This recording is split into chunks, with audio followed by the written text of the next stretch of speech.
Bu videoda shu paytgacha olgan barcha tajribalarimni birlashtirgan holda katta bir kurs tayyorlaganmiz.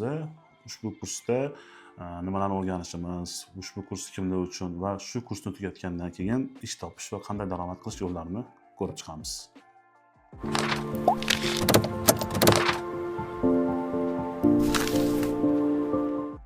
Assalomu alaykum hammaga.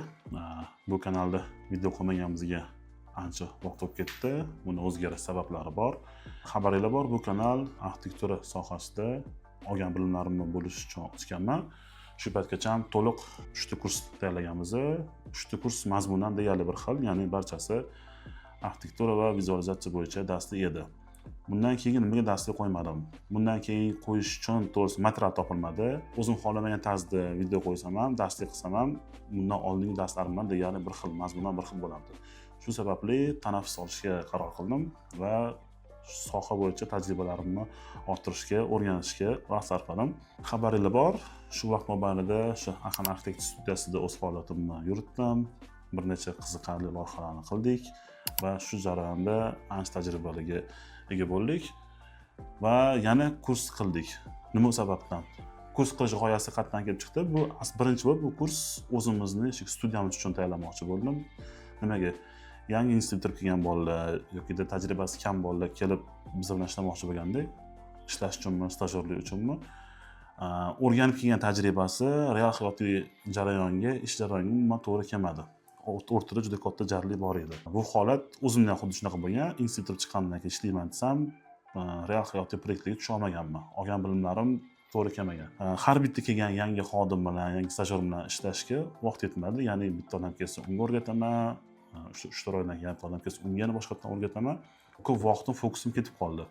Va shu sababli o'zimizga kelayotgan xodimlar uchun alohida bitta kichik shu zamonaviy arxitektura bo'yicha kurs tayyorlashga qaror qildim.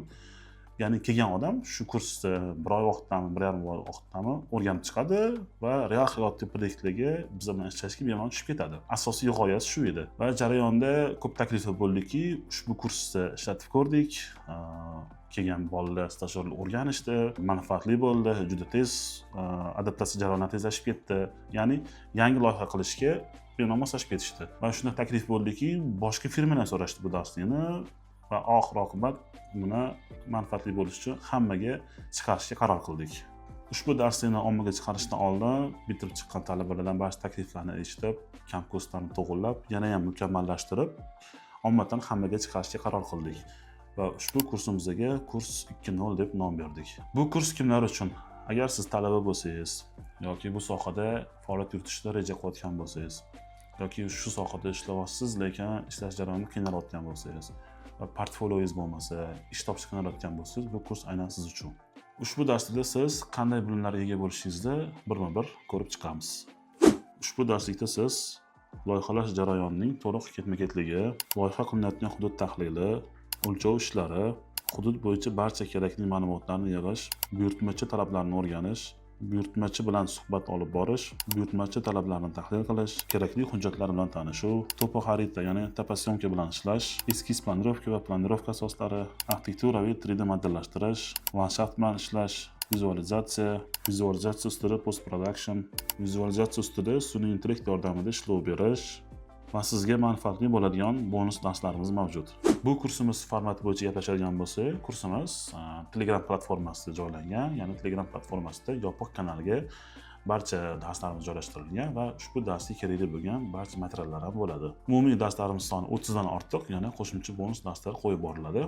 Dars jarayonida sizlarga kuratorlarimiz bor, barcha savollarga javob beriladi. Shu bilan birga o'zim ham barcha savollarga javob berishga harakat qilamiz. Bu kursimizni tugatgan o'quvchilarga Axan Architects jamoasi tomonidan sertifikat beriladi. Bu sertifikatda faqatgina kursni to'liq tamomlagan, barcha topshiriqlarni bajargan va bizlarning qo'shimcha savollarimizga javob bergan o'quvchilargina oladi. Nima sababdan sertifikat hammaga berilmaydi? Sertifikat bu oddiy qog'oz emas. Bu sertifikat ushbu kursdan olgan sizning bilimlaringiz va tajribalaringizni asoslovchi hujjat hisoblanadi. Bu sertifikat sizga hamkor firmalarimizga stajirovka o'tashga yoki ishga kirishga yordam beradi. Bundan tashqari, ushbu kurs jarayonida qilgan loyihangiz siz uchun asosiy portfolio hisoblanadi. Bilasizki, har qanday ishxonaga kirish uchun bizning sohada portfolio juda muhim va shu olgan bilimlaringiz bo'yicha mustaqil yana bir necha portfolio qilishingiz mumkin o'zingiz uchun. Ushbu kursni tugatgan bitiruvchilar orasida bir necha insonga o'zimning ishxonamda stajirovka qilish imkoniyatini beramiz. Bundan tashqari, kursimizni tugatgan o'quvchilar orasida umumiy yutuq fondi 15 million so'm bo'lgan miqdorda konkurs tashkil qilamiz.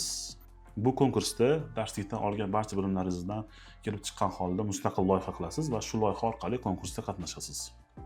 Agar sizga ushbu darslik qiziq bo'lsa, video ostidagi havolada barcha ma'lumotlar bor va videodan keyin keladigan qo'riqat orqali ham barcha ma'lumotlarga ega bo'lishingiz bo'ladi. Hammaga rahmat, darslikda ko'rishguncha.